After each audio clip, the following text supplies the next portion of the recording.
there's a rumor, or there's a myth, a story, that after Brad's first year in the NHL, he didn't do that well, and then he went into the GM's office after team meetings, and he said, "I'm going to come back next year and put up 20 goals," and he did.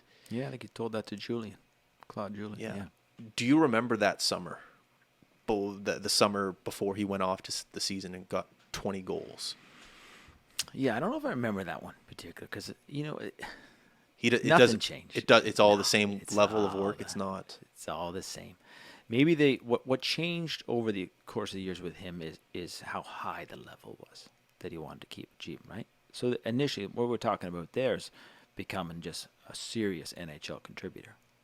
But nothing changed. But like from this past summer to when you started training him after that first year in the NHL, nothing's changed. It's the same consistency. It's the same guy, but the rungs are higher, right? It's the same consistency, but you got a guy who'd gone from a fourth line NHLer. We're talking about a guy, fourth line NHLer, who turns himself into world class winger, like top 10 player in the NHL. Hall of Famer, if you ask me. Right? You try to do a list of guys that have that history. Fourth liner to, like you said, Hall of Famer. No, that's a pretty small list. I don't have another name that I can pull out off the top of my head.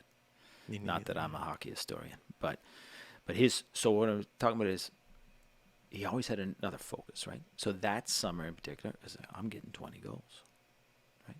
Which a guy coming off fourth line experience, come on, you're not doing that, right? But yeah, I am. He's going to do it. And you come back from that, I'm going to get 80 points, right? Boom, boom, boom, and it keeps going up. And I'm going to be the best left winger in the world. I'm going to be on Team Canada, or something comes up. And then later in the career, things still come up, and it's Team Canada for the World Cup. I'm going to be the best player on that team. I'm going to be Crosby's winger. Right? Yeah. And it hasn't changed. And even conversations with him this summer, he's got 3 more years on his contract. He sees this as a contract year. Interesting. He wants it. Right? He's chasing after it. Yeah. He's not done. He's not done with the game. He wants more. Yeah. That's the compete. We would probably have the same conversation about all those guys at that absolute world level. Mm-hmm. Right? They don't want to give up on it. Yeah, well, there's always something new to chase. What a treat it must be to be around that. Not a lot of people get to experience that energy. No. You don't experience a lot. But when you do, you think, oh, yeah, this is it. This is why this guy's a top performer. He has a trip planned, hunting trip. I think it's very well known now. Avid hunter he is. Marshy Milko, shout out. That's right. And he has a trip planned out in Colorado.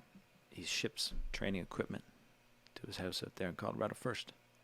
That's all set up there. So there's no true day off. There's always a focus. What's it going to be? Training camp's coming up. He's coming back from injuries.